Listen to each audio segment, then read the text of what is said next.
After a long wait and multiple delays and some controversies along the way, Hogwarts Legacy finally released to eager Harry Potter fans in 2023. So is it every bit as magical as we thought it would be? Or did Avalanche software misfire on their first major attempt?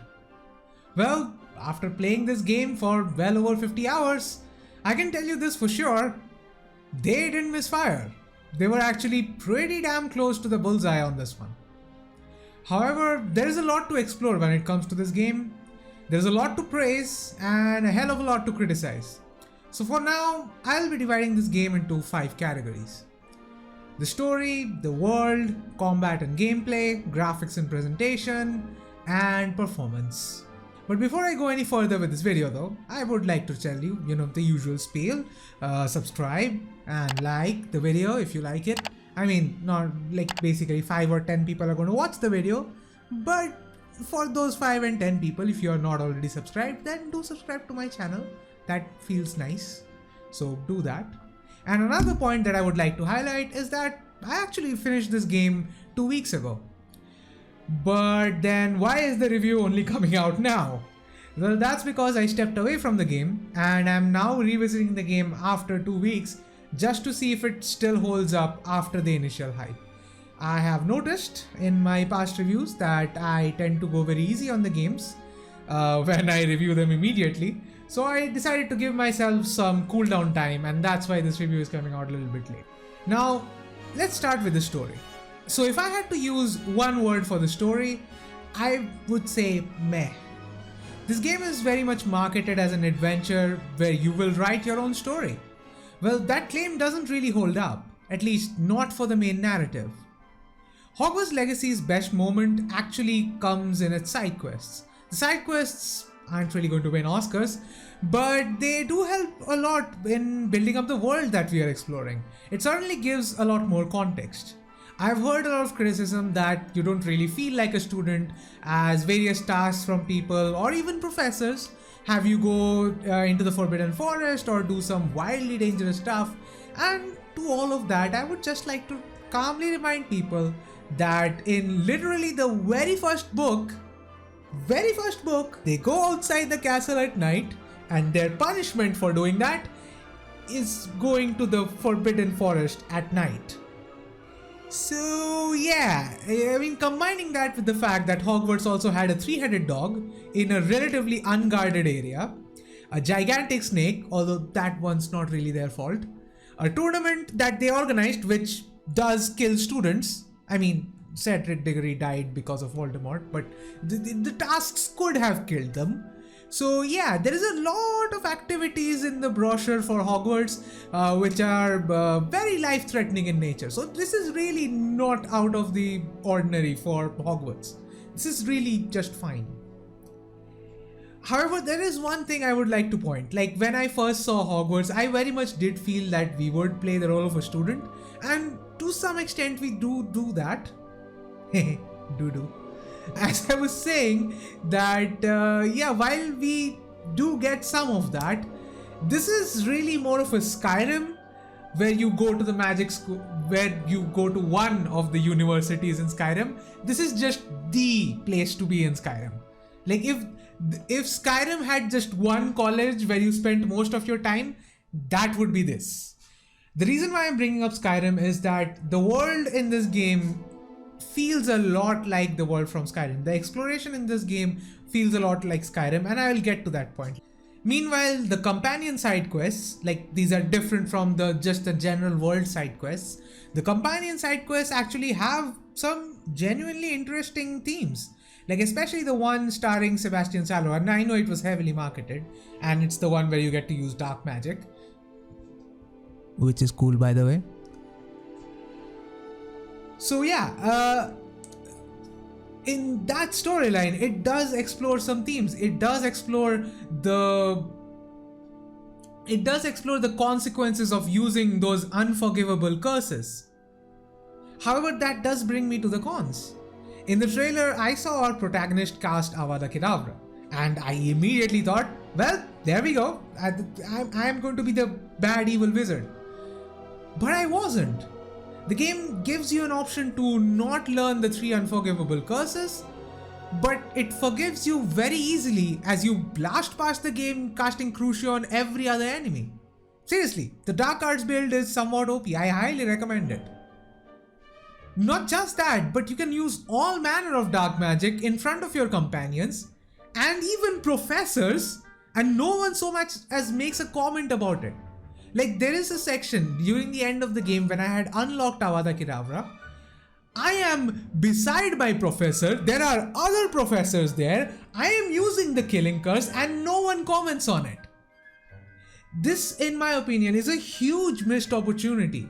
If there were actual consequences of using dark magic, if the story actually changed when you use dark magic, if you would actually go into that direction, that would have A, set up a really good story for the sequel, in my opinion, and also B, like, it would actually have meant that the curses, that the unforgivable curses were named that for a reason. Yes, Sebastian Sallow understands why these were unforgivable curses, but I don't. There were no consequences for me. And the only exception to this in the game is Ominous, and some of the poachers, or actually some of the Ashwinders as they are known. By the way, I never, ever will read those as Ashwinders. Every time that comes on the screen, like if there is a Ashwinder archer, or I don't know, whatever the hell the anime archetype is, if I see Ashwinder, I am not reading that as Ashwinder. That to me is Ashwinder. And I was disappointed the first time when an Ashwinder showed up and it is not a sick guy. So yeah, I mean, it was a confusing time for me. Like, the first time I see in the screen, Abhi Ashwinder kyun hai yahan? The only exception, as I said, is Ominous and some of those Ashwinders. So they were the only ones to really comment. Like when I'm using Crucio, they make a comment about it, and so does Ominous. So yeah, other than that, no one even acknowledges it, which is a huge missed opportunity. And even near the end of the game, I'm not going to spoil anything in this video because I do think you should play the game. Wow, that's a spoiler for the review, I guess. But yeah, even near the end of the game, there are moments where some of the dialogues are very Anakin Skywalker-esque. And when I say Anakin Skywalker-esque, I mean Anakin in the 3rd episode of Star Wars, not the 1st episode of Star Wars. I don't mean the kid Anakin, I mean the grown-up, kind of creepy and becoming Darth Vader Anakin. But unfortunately, you don't get to become Vader in this one. Like, the game never lets you face the consequences of what you do or what you say. Like, you can use unforgivable curses as many times as you want, nothing happens. You can basically tell your teacher, no, this is my power, and other cringy dialogues like that, and then nothing happens from that. And that also brings me to another Skywalker, which I have to bring up, and that is Rey. Yeah, I know she's a Palpatine, but you know, they did the whole Rey is a Skywalker now, so I have to acknowledge that. But the reason I'm bringing her up is because that is our main character. Our main character essentially stumbles from problem to problem, never ever stopping to think or prepare, because they are basically a Swiss Army knife version of a wizard. They have no weaknesses. They just always have that another tool in their arsenal that they can use to solve that problem. Now, our protagonist learns spells. Yes, that's how we get those spells. We learn them in class, we learn them via the assignments our teachers give us, but not once does our protagonist fail. Now, to be fair, video game protagonists often suffer from this. And from a franchise that I myself love, Assassin's Creed, the very first game, Altair canonically, doesn't ever take damage. And it's actually very easy to beat Assassin's Creed, and that depends on the player's proficiency. But that doesn't mean our character doesn't fail. In fact, the entire first game was about his failure. Usually games which are not made by From Software balance the player being OP in gameplay with failures in the narrative, where the character is failing in the narratives or learning something in the narrative. But here the player just cannot be conquered. They are undefeated from the first moment to the very end. And I always felt like, yeah, I'm going into this, but I never felt any sense of impending danger to me. because I know I'm going to win this. The character never feels weak compared to these really powerfully set up enemies, because we have ancient powers and stuff like that. So yeah, in conclusion, the story is not the best, but it certainly has its moments.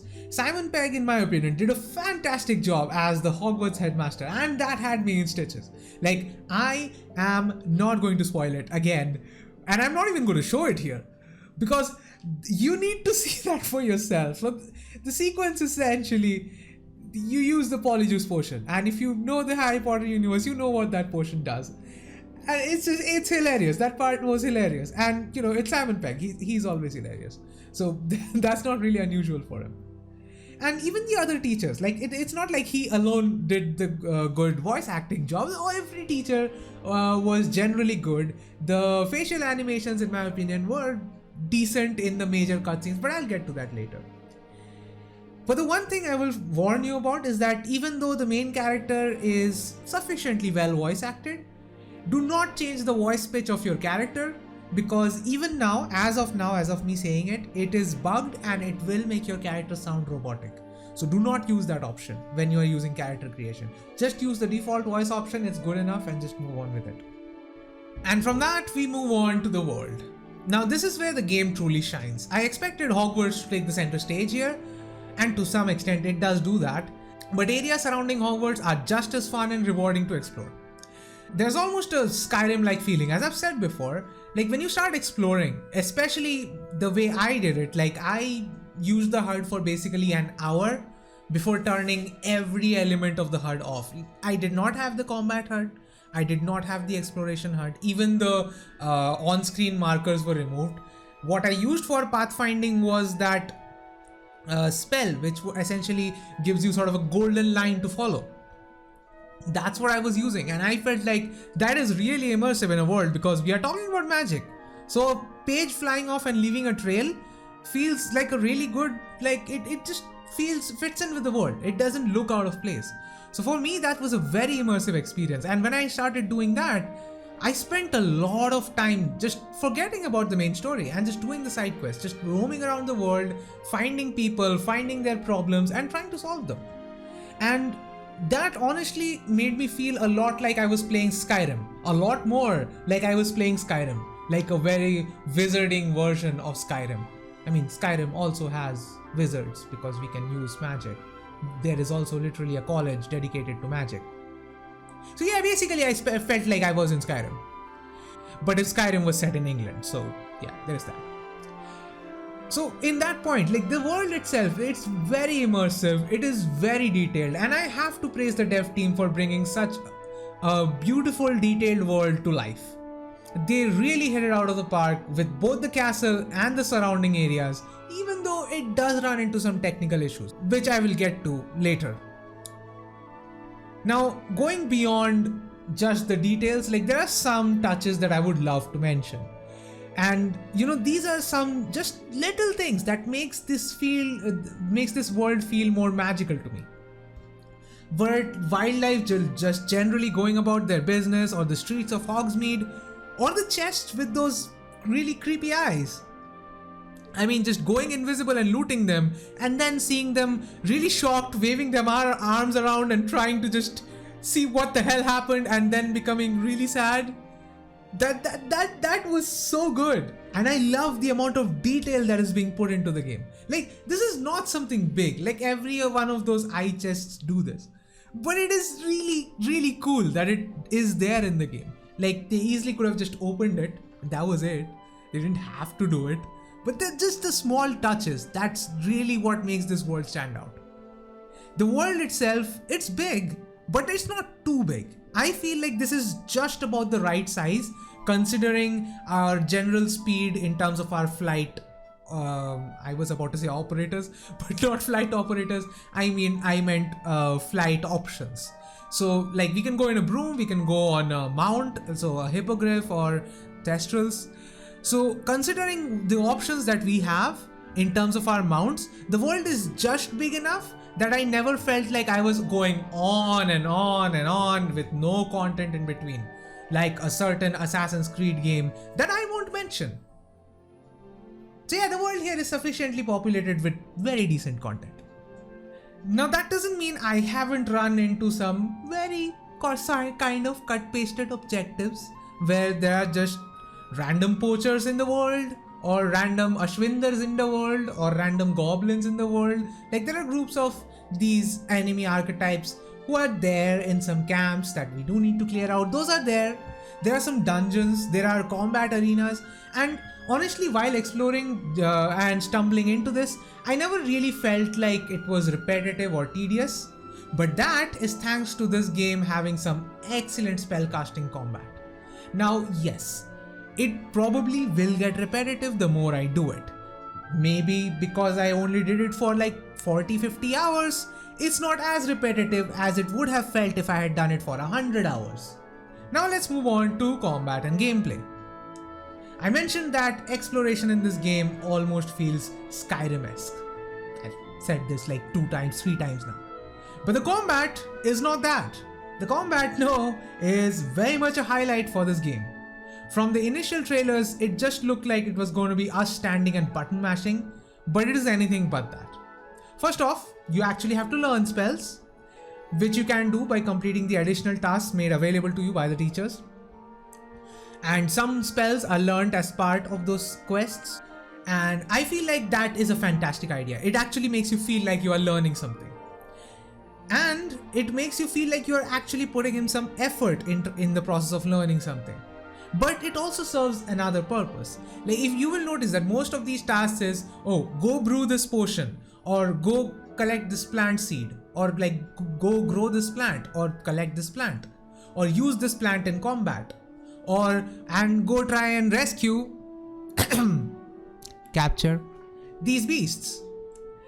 So yeah, that's there, and all of these things are just to make you sort of aware that there are other systems in the game that can help you out. Now I played on the normal difficulty. I never really had a problem. I died like 3 times in the entire game, and 2 of them were because at first I was experimenting without the HUD, especially without the combat HUD, and I didn't really had a plan about where I would put my spells, so that caught me off guard a few times. But yeah, after I got a hang of it, I didn't really die in the normal difficulty. I can probably swing hard difficulty, to be fair. So yeah, maybe with hard difficulty I might run into some problems and have to use these things, but I didn't use the spells or anything. But the point is, these systems exist, and it's good that the game is trying to educate you about what you can or cannot do with this game. So I respect that. And plus, you also kind of feel like you are doing something, like you are doing some assignments. You're basically doing homework for a class. And that is what rewards you with spells. So it's really a good system. But now, after you learn spells, after you engage with these systems, you learn the spells, there are many combat spells in the game. And even more interactions that you can achieve with them. I honestly cannot list all the interactions in here. There is a lot. I mean a lot.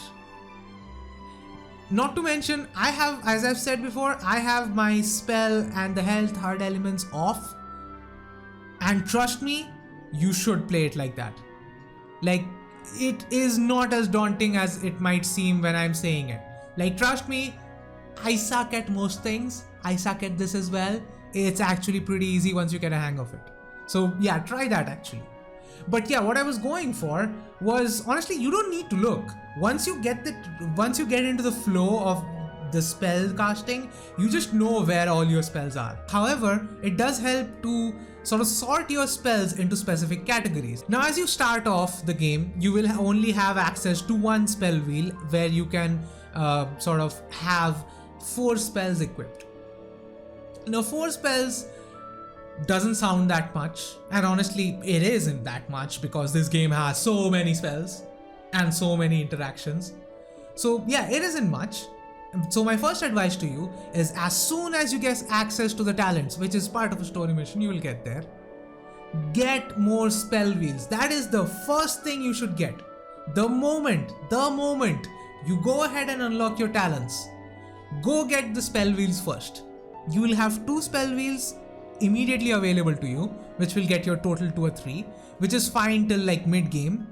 And once you get near the end game, so like you don't even actually need to get near the end game. Once you're level 16, you can unlock the fourth one.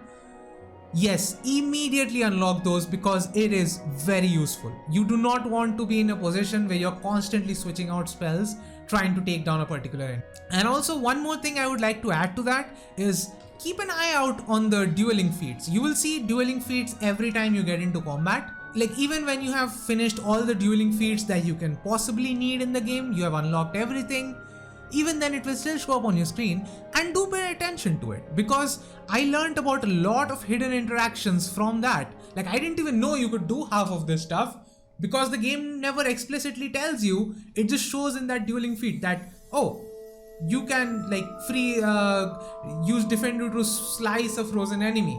That apparently does a lot of damage.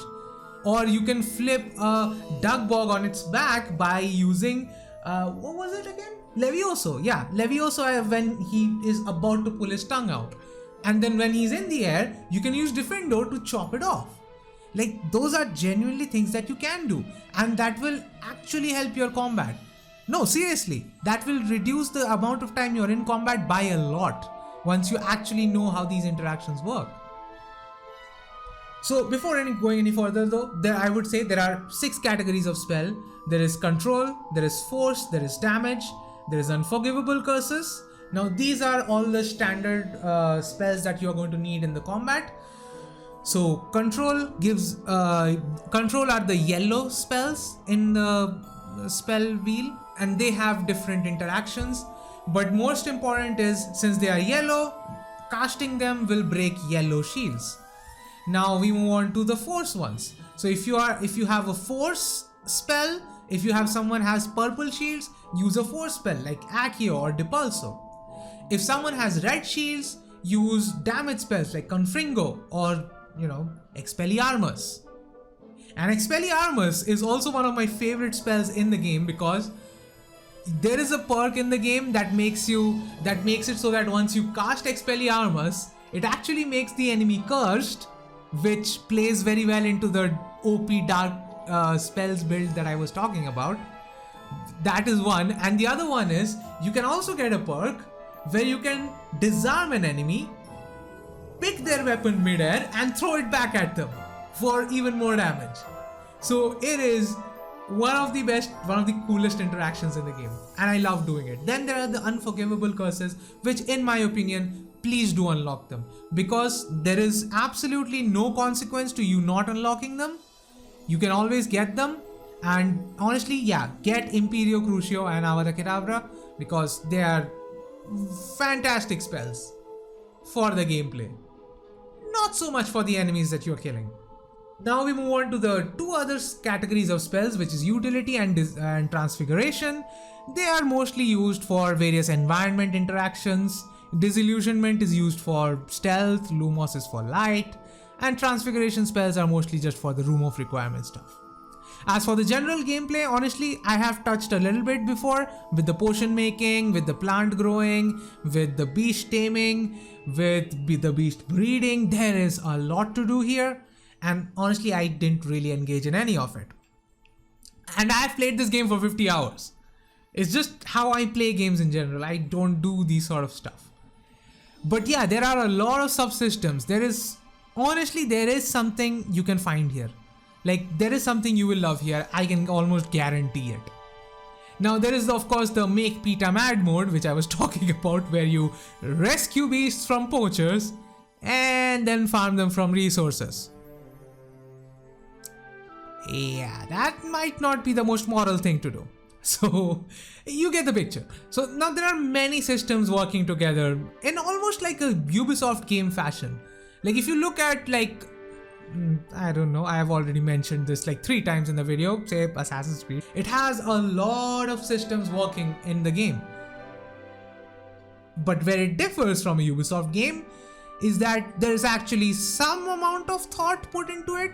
So it actually makes sense in the game, unlike Ubisoft games. So yeah, that's the difference. So anyway, moving on from that. Now we move on to graphics and presentation. Now this game looks absolutely stunning. Yeah, until it doesn't. This game looks and feels fantastic at most points. It's like a painting come to life. Yes, it's not photoreal, but that was never the point. It was obvious from the get-go that this game is going to be very stylized. This is not going for photorealism. Exploring the castle and its surroundings is honestly a blast. And for the nth time, it feels like exploring Skyrim but with really good graphics. It's true, that's just how I feel about this game. And one more thing that I really want to point out, and I will once again bring a franchise into it, the cloth physics here would make anyone just stare in awe. Like, look at this physics! Like, how do they even do that? Like, yeah, many games have done this, but look how smooth it is. Like, yes, there are some clipping issues, but I'll take it. Like, this looks just so good. Everything about this game is just so immersive. Cloth feels like cloth. You just move around the world feels magical. Everything is just immerses you in it. Now, moving from the immersiveness of the world, we go on to the general presentation. In the presentation department, I would say the main cutscenes are well animated for the most part. All the characters have, well constructed faces, except for the main character who looks dumb. No matter what you do, no matter what you pick, he or she just looks dumb. And trust me, I am the leading authority in identifying dumb looking faces because I have one. So yeah, the main character looks pretty dumb.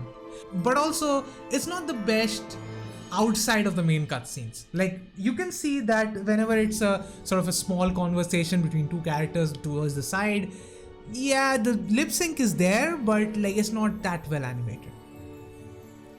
But when the game falls apart, boy does it fall apart. The ray tracing in this game is basically useless. Like, honestly, if you're on PC, leave it off. Do not bother with it, honestly. Because it doesn't solve the shortcomings of the game's rasterized techniques. The reflections look better, yes. But honestly, it's not worth the asking price, especially given the performance issues that we will get to later in the video. Now, among the weird lighting errors that I've seen during scene or even location transitions, there is also very weird behavior with the game, which corresponds to the screen space ambient occlusion, or any screen space effect in this game, really. The edge detection in this game is way off, meaning your character always has this weird glow around them, where basically the SSAO effect isn't being applied. Like, your character has a solid border around them where no shadow is being applied. Like, even though you are looking straight at a wall, you're looking at a corner in a wall, but just because it is somewhat close to your character, there won't be a shadow there, and it looks very bad. Especially in the interior areas, especially in motion, it looks extremely bad. And honestly, like, you can say that, yeah, it's a limitation with the technique itself. Like, I agree. It's a limitation with screen space effects, but other games have done it a lot better. Like, even if I take, say, the next gen upgrade of Witcher 3, you can see this behavior there as well. But as you can see, the outlines are a lot narrower and a lot more forgivable than they are in Hogwarts Legacy. Like, clearly they could have done more about it, and I really hope they can fix it, because this to me is a much bigger issue than a lot of what I've talked about before, because this is really distracting. And of course, when we are talking about graphics, we cannot ignore the massive troll in the dungeon, so to speak, the performance. Now, for this part of the video, I will be primarily focusing on the PC performance. Yes, I have played a little bit on PS5, on my friend's PS5. It was great from what I played, but I played very little of it. But most of my experience has been on my desktop. So to start off, I will just show my exact specs on the screen right now. As you can see, this is not bleeding edge, but it's a very decent system. And for me, the game ran almost buttery smooth. Like, yes, there are some frame drops, especially in Hogsmeade, but with the G-Sync display, I honestly didn't see it. I didn't catch those stutters. So yeah, I wasn't really facing anything. But then I went to the forum, the Steam forum, because I had a small problem with the game. And I immediately saw like threads upon threads of people complaining that there are massive stutters, that the game was almost literally unplayable for them. And I was surprised. I mean, the worst I really encountered was some odd loading screens opening doors. Essentially, you just stand for like a second in front of a door. That's it. That's all. That was the odd issue that I got. And there are people who genuinely couldn't play the game. And I didn't understand it. But I did. Because then I took a trip to Mumbai. That's not what broke the game. But I took my laptop with me and I wanted to keep playing the game. And right then it became very apparent to me I was very lucky. My system just happened to be in that good spot, in that sweet spot. A lot of others, they weren't as lucky. If you have a somewhat underpowered CPU, like even a little bit older CPU, you are screwed. Like my 5700X is basically just about keeping up with this game. Anything lower than that, you are screwed. And the game is a stuttery mess. And that's before you get on your broom or any of the flying mounts. And I've also honestly heard a lot of people with actually very powerful PCs also suffering from this issue. So I don't think it's generally just a weak CPU. There are a lot of more issues with the game. But yeah, a weak CPU absolutely cannot run this game. And another thing that I found out that absolutely is a big no-no is a hard drive. This game does not work with a hard drive. To the point where I would say if you have a hard drive and you don't have space on SSD, do not buy this game. It's a straight no for me. If you have a hard drive, if you are not sure you will be able to fit this game into your SSD, do not buy this game. Because in a hard drive, it's a horrible experience. I mean, you might just see some gameplay in between the stutters. It's not just some stutters, it's entirely stutters. So yeah, it's a very bad experience on a hard drive and I do not recommend it. But yes, the game for the most part is very CPU heavy, especially in Hogsmeade. So my suggestion is if you can run this on an SSD and if you have a somewhat older system, even if you have a good GPU, it doesn't matter if your CPU is old, and if your CPU is that underpowered, then I would say cap the frame rate to 40. Honestly, it was the best experience for me. And while yes, of course, it's not 60 FPS, I mean, obviously. But I would still say it is a better experience than the unstable fluctuation that I was getting in 60. So yeah, it is a good experience there. So to sum up everything that I said, as I said in the beginning, there's a lot to praise here and a lot to criticize. But I would still like to applaud the devs for their effort. It was a bit of a journey into the unknown for them, with a project that is so different from what they have done before and at a scale that is so much bigger. And considering all of that, what they have delivered is fantastic, even with its rough edges. And I hope that they can take this as a learning opportunity and better utilize the available hardware in this game's inevitable sequel. The game is a must play for any Harry Potter fan who has been dreaming about this, well, since they were kids. This is me. This game is made for me. I was waiting for that letter when I was like 11 and I never got it. And I finally got that letter now. I cannot tell you how that makes me feel. It's honestly very difficult to put into words. I definitely recommend this game for people who are passionate about this universe, who have grown up as with this as children. Yes, this is the game we were all waiting for. And also, I would say if you are someone on the outside looking in, saying that I don't really know much about this universe, should I jump in? I would say maybe get this game on a sale or something. Or maybe if you are playing it on a console, you can maybe, if you can find a used game copy somewhere, it would still be worth it for you. Now, does that mean I'm judging this game harshly? No, this game has everything I wanted from it. Like, with the possible exception of Quidditch, it has everything that I want from a Harry Potter game. Yes, it is rough. Yes, the performance. I would have killed any other game if it had performance like this. I would have torn them a new one. But I can't do it here because, again, I said I will try to be as unbiased as I can, but I can't be unbiased because this has been a dream for me for so long.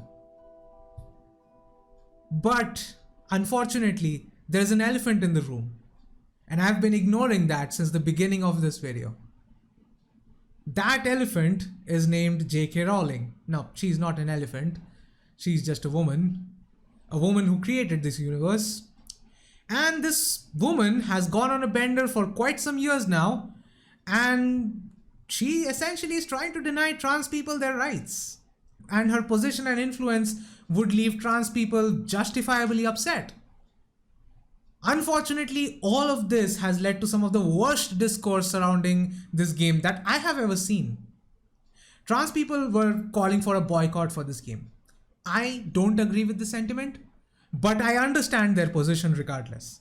I will make myself a little bit clearer a little bit later, but there are just some other things that I need to talk about first. The thing that I need to talk about first are the journalists. Now, we had some news outlets boycotting this game. Now, once again, as I said before, I don't agree with the sentiment, but I understand the position. If you're boycotting the game, I understand your position. If you're someone who went out there and said, I will not review this game because I am going to be biased. I do not agree with the creator. I genuinely hate this creator or whatever. And that might affect my ability to judge it. I cannot judge it positively. I cannot judge it negatively. That's why I will not judge it. I respect you. What I do not respect are the sites who were just boycotting to drive clicks. So here's a general guide. If your boycott of a game involves you constantly spamming articles about said game, it's not a boycott. It's a greedy attempt to profit off of people's anger and people's pain. And on that note, if you are leaving a dishonest or a misleading review of the game, just because of J.K. Rowling's comments, you know who you are. Everyone has seen this article at this point. I'm sorry, but you are pathetic. Not only are you insulting the developers who worked hard on this project, you are lying about the product. If you don't want to review it, don't fucking review it. If you are reviewing it, be honest. Because in no world does this game look like a game from 2 generations ago. So to that person, you are a horrible fucking person. And you should be ashamed of yourself. You think this is a gigantic win for you? You should be ashamed. Now to a completely different group of people who should be ashamed, honestly. Now there were many people when this game came out, and a lot of people who went to buy it, bought it, and there were many arguments on Twitter about how you shouldn't buy the game or buying the game makes you a bad person. And I'm not going to go into all of that. People are mad, justifiably mad. People, when they are mad, they say hurtful things even when they don't want to. And I can excuse that. But what I can't excuse is the people who are celebrating the success of this game as a win over the trans community. Hey, we won! See, they tried to boycott the game and they didn't succeed. The ones who were loudly proclaiming that they would buy 10 copies just to spite the trans community. Now, I'm gonna just sit here and just say, I am in no position to lecture anyone about morality. I am not a shining example of humanity sitting over here. I have done shit in my life that I'm not proud of. So this is not a lecture. This is simply my observation. But I want you to take a step back and think. Is denying the existence of other people so important to you that you would much rather waste your time with these meaningless activities? If so, you really need to reconsider your priorities in life. If getting this win using a game that is actively standing against you, by the way, if you're using that as a win and that's the best thing that is happening to you all day, you should probably put more effort into improving your life rather than mucking about in others. Do not tell what other people should do, or do not tell how other people should exist. Focus on yourself first. You really need it.